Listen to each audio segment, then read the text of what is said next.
इस वीडियो में हम इंडियन एक्सप्रेस न्यूज़पेपर की इंपॉर्टेंट न्यूज़ को एग्जाम के पॉइंट ऑफ व्यू से डिस्कस करेंगे। हेलो एवरीवन, आज डेट है 15 सितंबर 2021 और इंडियन एक्सप्रेस न्यूज़पेपर एनालिसिस में आपका स्वागत है।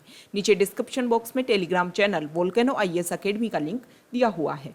फर्स्ट इंपॉर्टेंट न्यूज़, हमारे PM यूपी स्टेट के अलीगढ़ सिटी में जाते हैं। अलीगढ़ सिटी, जिसको सिटी ऑफ लॉक्स के नाम से जाना जाता है, वहाँ पर उन्होंने एक तो डिफेंस जो यूनिट है उसकी फाउंडेशन रखी, दूसरा ठीक है डिफेंस प्रोडक्शन यूनिट। इसको लेकर के हमारे PM ने ये बोला कि जो इंडिया है वो बहुत ही फास्टली चेंज हो रहा है। पहले हम इम्पोर्टर थे डिफेंस जो भी वेपन्स हैं उनको लेकर के, लेकिन प्रेजेंट टाइम में इंडिया जल्द ही एक्सपोर्टर का जो रोल है उसको भी प्ले करने वाला है। ओके, दूसरा उन्होंने स्मॉल फार्मर्स को लेकर के बहुत सारे स्टेटमेंट दिए। उन्होंने बोला कि हमारी जो गवर्नमेंट है वो हमेशा से स्मॉल फार्मर्स, ऐसे फार्मर जिनके पास में जो लैंड एरिया है वो 2 हेक्टेयर से कम हो, वो आते हैं स्मॉल फार्मर्स में। उन्होंने बोला कि स्मॉल फार्मर्स के लिए जो गवर्नमेंट है, NDA गवर्नमेंट, वो हमेशा से अवेयर रही है। बहुत सारी इनिशिएट हमने स्टार्ट किए हैं ताकि स्मॉल फार्मर्स को जो है वो सारी की सारी सुविधाएं प्राप्त हो सकें। उन्होंने बोला कि हमारे इंडिया में 10 फार्मर्स में से जो 8 फार्मर हैं वो स्मॉल फार्मर में आते हैं। इसके लिए गवर्नमेंट ने क्या क्या किया है, ये हमारे एग्जाम के पॉइंट ऑफ व्यू से ये सारी चीज़ें इंपॉर्टेंट हो जाती है। गवर्नमेंट की जो पॉलिसीज हैं, मिनिमम सपोर्ट प्राइस को लेकर के देख लीजिए, क्रॉप इंश्योरेंस को लेकर के देख लीजिए, किसान क्रेडिट कार्ड को लेकर के देख लीजिए, पेंशन स्कीम को लेकर के देख लीजिए। ये सारी जो स्कीम है वो स्मॉल फार्मर्स को एम्पावर करने वाली हैं। ओके, तो ये इंपॉर्टेंट हो जाते हैं। इन टर्म्स को आप यूज़ कर सकते हो मेंस आंसर राइटिंग में कि स्मॉल फार्मर्स के लिए गवर्नमेंट ने क्या क्या यूज़ किया है। देखो, जब भी कोई पॉलिटिकल न्यूज़ आती है, तो जब पॉलिटिकल न्यूज़ दी जाती है तो उसमें कुछ ऐसे डाटा यूज़ किए जाते हैं जिनका आप यूज़ कर सकते हो मेंस के लिए। ओके, नेक्स्ट जो न्यूज़ है यहाँ देखिए, एक सेकेंड। हाँ, देखो, दिल्ली सरकार जो है वो पूरी कोशिश कर रही है कि पोल्यूशन लेवल को, मतलब वहाँ पर क्या होता है दिल्ली में कि अक्टूबर से और नवंबर के बीच में वहाँ पर पोल्यूशन लेवल काफ़ी हाई रहता है, तो इसको कर्व करने के लिए जो वहाँ की गवर्नमेंट है वो कोशिश कर रही है। इसके अलावा दिल्ली म्यूनिसिपल जो कॉरपोरेशन है, डिफरेंट गवर्नमेंट डिपार्टमेंट जो हैं वो सभी मिलकर के प्रिपेयर कर रहे हैं, एक्शन प्लान बना रहे हैं सितंबर 21 तक कि एयर पोल्यूशन के साथ में वो ईजीली डील कर सकें। ओके, नेक्स्ट इंपॉर्टेंट न्यूज़ है, यहाँ पर देखिए, आर्कियोलॉजिकल सर्वे ऑफ इंडिया को एक पिटीशन डाली जाती है कि यहाँ पर बेगमपुर पे एक मॉस्क्यू है और ये जो मॉस्क्यू है उसको आपकी हेल्प की ज़रूरत है। इसको दोबारा से आपको रिपेयर करने की आवश्यकता है क्योंकि यहाँ की जो छत है, रूफ जो है, वो एरिया भी नीचे गिर चुका है। हमारे लिए इम्पोर्टेंट हो जाता है archaeological survey of India. Alexander Cunningham जो है उनको आर्कियोलॉजिकल सर्वे ऑफ इंडिया का फादर बोला जाता है। फादर ऑफ इंडियन आर्कियोलॉजी कौन है? Alexander Cunningham. 1861 में इसको स्टार्ट किया गया था और ये जो आर्कियोलॉजिकल सर्वे ऑफ इंडिया है वो मिनिस्ट्री ऑफ कल्चर के अंडर आता है, ये आपको ध्यान में रखना है। ओके, नेक्स्ट इंपॉर्टेंट न्यूज़ यहाँ पर देखिए, लास्ट ईयर दिल्ली सरकार ने क्या किया था कि मेजर उनको पता चला कि पोल्यूशन लेवल क्यों बढ़ता है। भाई क्या कारण है कि दिल्ली में लगभग 1-1.5 महीने, दिवाली का जो टाइम आता है उस समय जो पोल्यूशन लेवल है बहुत ज़्यादा इंक्रीज हो जाता है। जब इसका पता लगाया गया तो पता चला कि मेजर प्रॉब्लम ये है कि दिल्ली के आसपास वाले जो रीजन है ना, उन स्टेट में इस समय जो सीजन है वो चेंज होता है, खरीफ से रबी क्रॉप्स की तरफ बढ़ा जाता है। तो ये जो बीच में जो गैप है वो काफ़ी कम टाइम का होता है। इसकी वजह से खरीफ में चावल उगाते हैं इस एरिया में और रबी में उनको उगाना होता है वीट। अब वीट के लिए जो ज़मीन तैयार की जाती है तो जल्दी से यहाँ पर जो राइस है उसको कटिंग की जाती है, मैनुअली ना कर करके मशीन से वो कटिंग की जाती है, जिसकी वजह से जो स्टेबल है वो काफ़ी, मतलब जो राइस की कटिंग है वो एक हाई लेवल से, ये ग्राउंड लेवल है तो यहाँ पर इतना जो स्टॉक है वो बढ़ जाता है। अब इसको सोइल में मिलाने के लिए और तैयार करने के लिए फार्मर्स क्या करते थे, इनको जला देते थे। लेकिन दिल्ली सरकार ने इसका अल्टरनेट ढूंढा, पूसा के साथ में मिल करके उन्होंने बायो डिकम्पोजर बनाया, एक ऐसा फंगल डिकम्पोजर बनाया जिससे ये जो स्टॉक है वो ईजीली, बहुत ही जल्दी सॉफ्ट हो जाता है और सॉफ्ट होकर के ईजीली सॉइल में मिल जाता है। फार्मर्स ने पिछले साल दिल्ली सरकार ने लगभग 2000 हेक्टेयर जो लैंड एरिया है उसमें यहाँ पर इस बायोडिकम्पोजर को यूज़ किया गया और इसमें ये देखा गया कि जो फार्मर्स हैं वो काफ़ी खुश हैं। उनको लगा कि बहुत ही इजीली काम हो गया, ना तो उनको जलाना पड़ा, पोल्यूशन लेवल कम हुआ, एक तो पोल्यूशन नहीं बढ़ा दिल्ली में। दूसरा मेजर प्रॉब्लम कि सोइल में जो फर्टिलिटी है, ये भी फार्मर्स को लगा है कि सोइल की जो फर्टिलिटी है वो इंक्रीज हुई है। तीसरा प्रॉफिट क्या हुआ कि पहले क्या होता था कि ये जो चावल के जो नीचे का पार्ट बचता था उसको सोइल में मिलाने के लिए उनको कम से कम 7 से 8 बार अपने खेत को प्लो करना पड़ता था, मतलब खेत की जुताई 7 से 8 बार करनी पड़ती थी।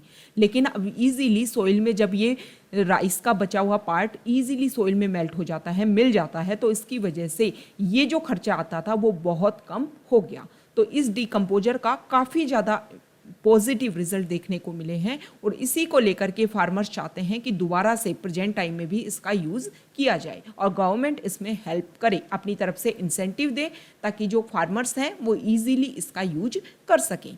ओके, देखो, ministry of women and child development ने ये बोला है कि जल्दी वो एक ऐसा नोटिफिकेशन जारी करेंगे जिससे हमारे इंडिया के जो चिल्ड्रन हैं, अनाथ आश्रम में जो चिल्ड्रन रहते हैं ना, उनको क्या होता है कि जो फॉरेनर फैमिलीज हैं वो अडोप्ट करना चाहती हैं, तो पहले उनके लिए रूल्स एंड रेगुलेशंस काफ़ी टफ थे, लेकिन अब जो women and child care development ministry है वो जल्द ही इस अडोप्शन प्रोसीजर को, इंटर कंट्री अडोप्शन प्रोसीजर को ईज करने की कोशिश करेगी।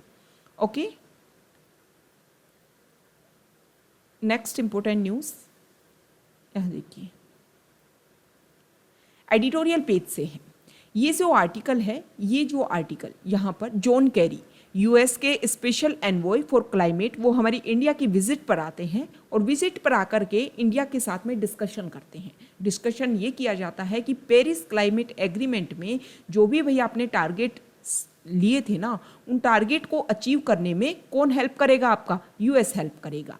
जैसे कि इंडिया ने टारगेट लिया था कि हम रिन्यूएबल एनर्जी की तरफ अपने आप को चेंज करेंगे। रिन्यूएबल एनर्जी मतलब एनर्जी में जो ट्रांजिशन पीरियड है वो लेकर के आएंगे, जो नॉन रिन्यूएबल सोर्सेज हैं उससे रिन्यूएबल एनर्जी की तरफ इंक्रीज होंगे। ओके, अब इसमें यूएस ने बोला है कि हम आपको पैसा देंगे, मनी देंगे। इसके लिए climate action and finance mobilisation dialogue को भी स्टार्ट किया गया है यूएस और इंडिया के बीच में। तो अगर डायरेक्ट ये पूछा जाता है CAFMD ये क्या है, तो इंडिया और यूएस के बीच में डायलॉग हुआ है, एक एग्रीमेंट हुआ है कि हम जो यूएस है वो इंडिया की हेल्प करेगी क्लाइमेट एक्शन में। ओके, अब देखो क्या है कि इंडिया ने डिसाइड किया था कि 2030 तक हम 450 गीगावाट रिन्यूएबल सोर्सेज को क्या कर देंगे, इंस्टॉल कर देंगे। अब इसमें हालांकि हमने इसमें काम भी किया है, तो यूएस चाहता है कि हम आपकी हेल्प करें। अब ऐसा नहीं है कि पहली बार यूएस ने ऐसा हेल्प किया है। प्रॉब्लम ये है कि इंडिया जो है वो 3rd लार्जेस्ट एमिटर है, ग्रीन हाउस गैसेज का एमिशन इंडिया से बहुत ज़्यादा होता है, लेकिन इंडिया ये चाहता है कि जो डेवलप्ड कंट्रीज़ हैं वो अपने टारगेट फिक्स करें। देखो, इंडिया तो अभी डेवलपिंग कंट्रीज़ है ना, इंडिया में तो अभी डेवलपमेंट होने लगा है। डेवलप्ड कंट्रीज़ ने तो अपने यहाँ पर सब कुछ डेवलप कर लिया और अब वो बोलते हैं कि सभी के सभी अपने टारगेट फिक्स करें, सभी के सभी जो हैं वो अपने एमिशन जो ईयर है उसको फिक्स करें।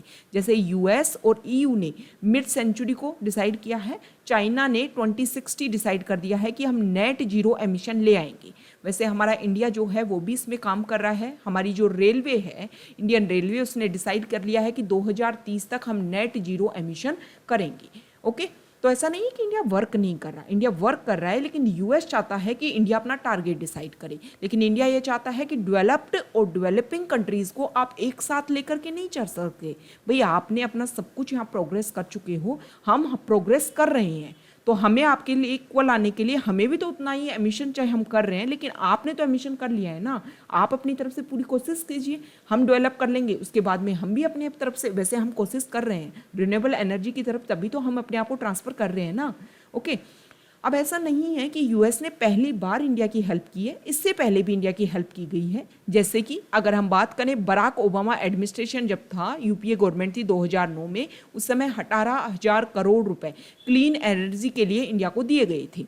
2018 में भी इंडिया को क्या किया गया था कि आप सस्टेनेबल और रिन्यूएबल ग्रोथ के लिए हम आपको क्या करेंगे, पैसा देंगे, कुछ लॉन्च करेंगे, कुछ पार्टनरशिप प्रोग्राम लेकर के आएंगे। लेकिन प्रेजेंट टाइम में जो यूएस ने हमारे साथ हेल्प करने की कोशिश की है वो एक टाइम बाउंडेशन, उन्होंने बोला है कि 2030 तक हम ये टारगेट अचीव करने में आपकी हेल्प करेंगे। पहली बार ऐसा हुआ है।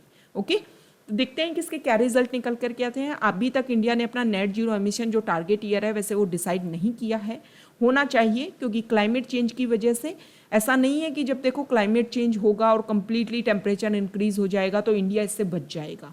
क्योंकि देखो जब टेम्परेचर इंक्रीज होगा ना तो ग्लोबल लेवल पर इफेक्ट डालेगा। एक्सट्रीम वेदर इवेंट जो होंगे वो कंप्लीटली ग्लोबल लेवल पर होंगे, उसमें इंडिया अपने आप को सेव नहीं कर पाएगा।